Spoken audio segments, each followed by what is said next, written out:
کو سجدہ جائز نہیں۔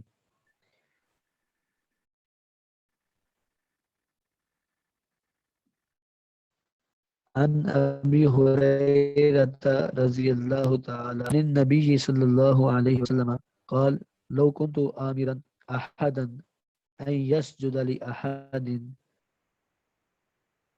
لأمرت المرأة ان تسجد لزوجها۔ سیدنا ابو ہریرہ رضی اللہ تعالیٰ عنہ بیان فرماتے ہیں، حضرت ابو ہریرہ رضی اللہ عنہ کا نام عبد الرحمن بن صخر الدوسی رضی اللہ عنہ۔ عبد الرحمن بن صخر، صخر یہ صاد سے ہے، صا خا اور را، الدوسی دوس قبیلے سے ان کا تعلق، اور 57 ہجری میں انہیں وفات پائی ہے، 57۔ سیدنا ابو ہریرہ 5274 اور 72 احادیث کے یہ راوی ہیں۔ نبی علیہ السلام کی سب سے زیادہ احادیث کو بیان کرنے والے سیدی علیہ السلام سے بیان کرتے ہیں۔ قال آپ نے فرمایا، لو کنتو اگر میں ہوتا، آمرن حکم والا، احدن کسی ایک، لو کن اگر میں ہوتا کسی ایک کو، این یسجدہ کہ وہ سجدہ کرے، لأحد کسی ایک کو، اگر میں ہوتا حکم دینے والا کسی کو کہ وہ کسی کے لیے سجدہ کرے، این یسجد لأحد کہ وہ سجدہ کرے کسی کے لیے، لأمرت المرأة تو میں حکم دیتا عورت کو، ان تسجدہ کہ وہ سجدہ کرے، لزوجہا اپنے خاوند کو۔ ان تسجدہ یہ کیا، ان تسجدہ کہ وہ سجدہ کرے، لزوجہا اپنے خاوند کو۔ تو یہ آیت، یہ حدیث اپنے مفہوم میں بڑی واضح ہے، جیسا کہ ہمارے عام طور پر معاشرے میں کہا جاتا ہے کہ عورت کے لیے اس کا خاوند اس کا مجازی خدا ہوتا ہے، تو مجازی خدا تو نہیں کہہ سکتے، البتہ یہ ہے کہ عورت کے لیے خاوند کا کہ جو ہے خاوند کا بڑا مقام ہونا چاہیے۔ نبی علیہ السلام نے فرمایا کہ ام محسن رضی اللہ عنہا نبی علیہ السلام کے پاس آئیں تو آپ سے کچھ مسائل دریافت کیے، تو آپ نے فرمایا کہ اب متزوج انت، تم شادی شدہ ہو؟ اس نے کہا ہاں اللہ کا رسول۔ فرمایا فأین انت منہ، تم اپنے خاوند کی کہاں تک اطاعت کرتی ہو؟ اس نے کہا اللہ کے رسول جہاں تک میری ہمت اور میرے بس میں ہوتا ہے میں اپنے خاوند کی اطاعت کرتی ہوں۔ تو آپ نے فرمایا فانظری این انت منہ فانما هو جنتک ونارک، بس خیال کرنا تم کہاں تک اس کی اطاعت کر رہی ہو، بس وہ تمہارا خاوند ہی تمہاری جنت ہے اور وہی تمہاری جہنم ہے، تمہاری آگ ہے۔ تو خاوند کی اطاعت جنت ہے اور خاوند کی نافرمانی جہنم ہے۔ حتیٰ کہ نبی علیہ السلام نے فرمایا کہ ثلاثۃ لا تجاوز صلواتہن آذانہن، کہ 3 بندے ایسے ہیں جن کی نمازیں منہ کی پڑی منہ میں رہ جاتی ہیں، ان کے کانوں سے بھی اوپر نہیں جاتی۔ تو اس نے فرمایا کہ وامرأۃ باتت وزوجها علیہا ساخط، وہ عورت جو اس حالت میں رات گزارے اس کا خامد اس سے ناراض ہو، جس عورت کا خامد اس سے ناراض ہو، تو فرمایا کہ ایسی عورت کی نماز اس کے کانوں سے اوپر نہیں جاتی۔ اور ایک روایت میں فرمایا کہ لعنت الملائکہ، ایسی عورت پر فرشتے لعنت بھیجتے ہیں جو اپنے خامد سے بلا وجہ ناراضگی کا اظہار کرتی ہے یا اس سے ناراض ہوتی ہے یا اپنے خامد کو ناراض کر لیتی ہے اپنے اوپر۔ تو حتیٰ کہ ایک روایت میں یہ بھی فرمایا کہ جو عورت بلا وجہ بغیر کسی مجبوری بغیر کسی عذر کے اپنے خامد سے طلاق کا مطالبہ کرے، فرمایا کہ وہ جنت کی خوشبو بھی نہیں پا سکتی۔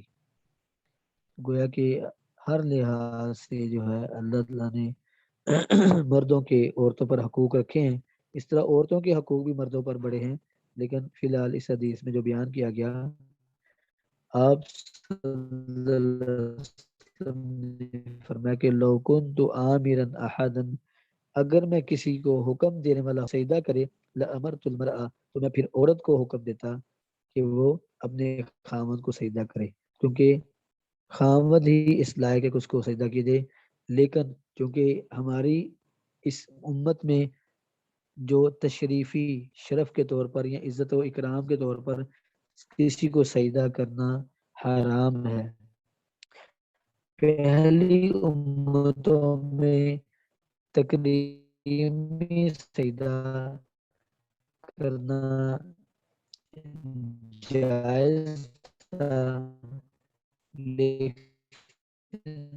اس امت کے اندر بطور اکرام بطور رسپیکٹ کسی کو سجدہ کرنا یہ جائز نہیں ہے۔ ہو ان یتمثل له الرجال قیاما فلیتبوأ مقعده من النار، جس شخص کو یہ بات اچھی لگتی ہے کہ وہ جہنم میں اپنا ٹھکانہ بنائے، تو پھر کہ جو بندہ یہ پسند کرتا ہے کہ لوگ اس کے لیے آنے پر کھڑے ہوں یا اس کو سلام کریں، اس کے سامنے جھکیں، تو فرمایا فلیتبوأ مقعده من النار، وہ اپنا ٹھکانہ جہنم سے ملے، کیونکہ ہر وہ عمل جس میں ذرا بھی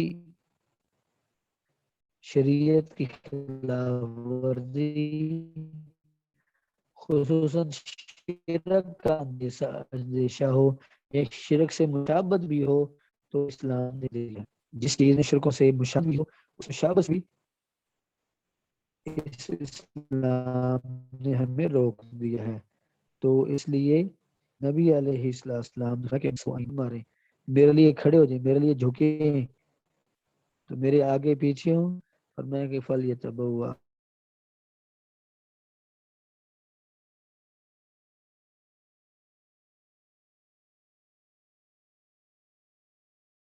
اس حدیث میں بیان کی گئی ہیں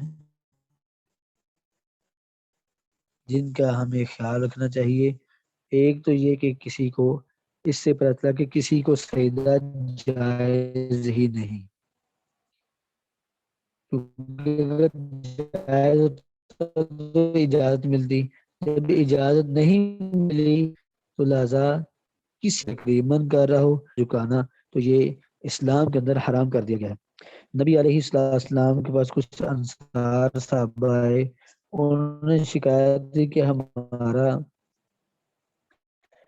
ہماری ویلی میں ہمارا ایک اونٹ بندھ گیا ہے اور وہ کسی کو قریب نہیں آنے دے رہا، تو نبی علیہ السلام نہ پہنچا دے۔ تو آپ نے فرمایا کہ اللہ میری مدد فرمائے گا۔ آپ اندر گئے تو اونٹ بھاگتا ہوا آپ کی طرف آیا اور پھر آپ کے سامنے سجدے میں پڑ گیا۔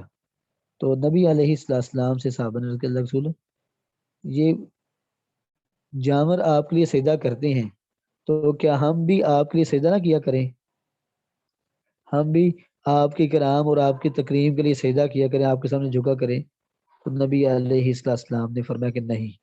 پھر اس وقت آپ نے یہ فرمایا کہ اگر میں کسی کو حکم دیتا سجدے کا کہ وہ کسی کے لیے سجدہ کرے، تو پھر میں عورت کو حکم دیتا کہ اپنے خاوند کو سجدہ کرے، لیکن جب عورت کو حکم نہیں تو پھر کسی اور کے لیے کسی کو سجدہ کرنا، کسی کے سامنے جھکنا، کسی کے سامنے آہوازاری کرنا، یہ شرعی طور پر حرام ہے، ممنوع ہے، اور یہ سجدہ لہذا تکریمی سجدہ بھی اسلام کے اندر منع قرار دے دیا گیا۔